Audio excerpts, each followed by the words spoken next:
कलयुग को सभी युगों में से सबसे सर्वश्रेष्ठ क्यों कहा गया है और ऐसा किसने बताया? कलयुग में सबसे बलवान व्यक्ति किसको माना जाएगा? लेकिन क्या आप जानते हैं कि कलयुग में महाभारत जैसा एक और महायुद्ध भी होने वाला है? चलिए जानते हैं इस वीडियो में, तो वीडियो को पूरा एंड तक जरूर देखिए। संसार को 4 युगों में बांटा गया है, सतयुग, त्रेता युग, द्वापर युग और कलयुग, जिसमें कलयुग को मानव जाति के लिए सबसे शापित युग कहा गया है, क्योंकि जैसे जैसे कलयुग अपने चरम पर पहुंचेगा, हमारे समाज की हालत बद से बदतर होती जाएगी। लेकिन आपको जानकर हैरानी होगी कि प्राचीन समय में कलयुग को सभी युगों में से सबसे सर्वश्रेष्ठ बताया गया है। तो दोस्तों, कौन थे वो जिन्होंने कलयुग को सबसे सर्वश्रेष्ठ युग बताया और उनके ऐसा कहने के पीछे का कारण क्या था? आइए जानते हैं। दोस्तों, यहाँ सबसे पहले तो महर्षि वेदव्यास के बारे में बताते हैं, जिन्होंने कलयुग को श्रेष्ठ युग की संज्ञा दी। उन्होंने ही कलयुग को सभी युगों में सर्वश्रेष्ठ युग बताया। कथा के अनुसार एक बार ऋषियों की आपस में चर्चा हो रही थी कि कौन सा युग सर्वश्रेष्ठ युग है। कोई सतयुग कहता तो कोई त्रेता युग को श्रेष्ठ बता रहा था, जिसके बाद सभी ऋषियों को समाधान के लिए गंगा में डुबकी लगाकर ध्यान करने को कहा गया। कुछ समय बाद महर्षि व्यास डुबकी लगाने के बाद ध्यान से ऊपर आए। इसके बाद उनके मुंह से निकला कि युगों में कलयुग वर्ण में शूद्र और इंसानों में स्त्री श्रेष्ठ है। महर्षि व्यास के इस कथन से सभी शिष्य आश्चर्यचकित होकर आपस में बातें करने लगे कि ऐसा क्यों कहा जा रहा है, क्योंकि सबसे शापित युग कलयुग और जातियों में ब्राह्मण ही श्रेष्ठ है। तो फिर ये व्यास जी कौन सा मंत्र का जाप कर रहे हैं? सभी ऋषि इसी पर सोच विचार कर रहे थे कि तभी महर्षि एक बार फिर से नदी में डुबकी लगाते हैं और फिर से बाहर निकलने के बाद कलयुग को ही श्रेष्ठ युग बताते हैं। ऐसा कहने के बाद महर्षि अपने कुटिया में चले जाते हैं। महर्षि के कुटिया में जाने के बाद शिष्य भी उनके पीछे पीछे कुटिया में प्रवेश करते हैं और कहते हैं कि महर्षि, हम आपके पास एक समस्या के समाधान के लिए आए थे, लेकिन आप नदी में डुबकी लगाते समय जिस मंत्र का जाप कर रहे थे, उस मंत्र ने हम सभी को आश्चर्य में डाल दिया कि आखिर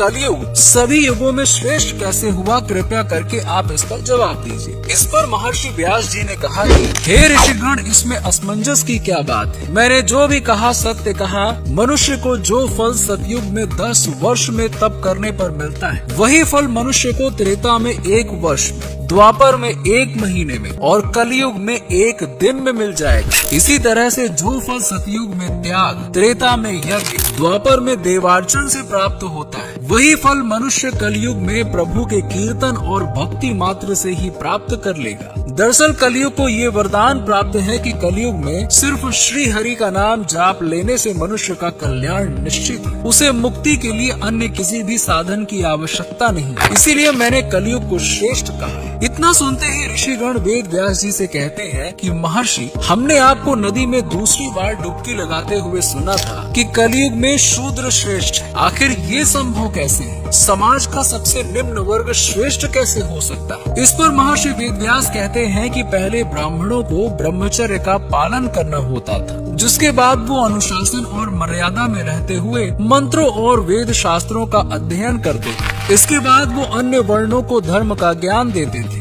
इस तरह प्रत्येक ब्राह्मण अपने कर्म का पालन करते हुए उच्च पद को प्राप्त होते थे। लेकिन कलयुग में ब्राह्मणों के अंदर ये गुण देखने को नहीं मिलेगा, इसीलिए ब्राह्मण उच्च पद को प्राप्त नहीं होंगे। लेकिन शूद्र में पहले से ही ब्रह्मचर्य और शास्त्रों के अध्ययन का नियम लागू नहीं होता, इसीलिए कलयुग में जो शूद्र होंगे वो सेवा भाव के बल पर उच्च पद को अर्जित कर लेंगे। इसीलिए मैंने शूद्र को कलयुग में श्रेष्ठ कहा। दोस्तों, कथा के बाद वेदव्यास केवल यही नहीं रुके। उन्होंने कहा कि जो पुरुष अपने गुण रूपी जल से कलयुग में अपने समस्त पापों को धो डालेगा, वो पुरुष कलयुग में श्रेष्ठ पुरुष कहलाएगा। इसीलिए हे मुनिगण, कलयुग के वासियों को मेरी सलाह है कि यदि वो अपने जीवन को सुखी बनाना चाहते हैं तो वो सदा श्री कृष्ण यानी कि श्री हरि का जाप करें। यदि वो ऐसा करते हैं तो कलयुग के बाद यानी कि अपनी मृत्यु के बाद वो सीधा श्री हरि के धाम बैकुंठ में स्थान को प्राप्त करेंगे। इन सभी बातों को कहने के बाद महर्षि व्यास अपने सभी शिष्यों से कहते हैं, हे मुनिवर, मैंने आपकी सभी शंकाओं का समाधान कर दिया है, इसलिए आप बताएं कि आपका यहाँ आना कैसे हुआ। इस पर सभी मुनिवरों ने एक सुर में कहा कि हे महर्षि, आज हम जिस शंका को लेकर आपके पास आए थे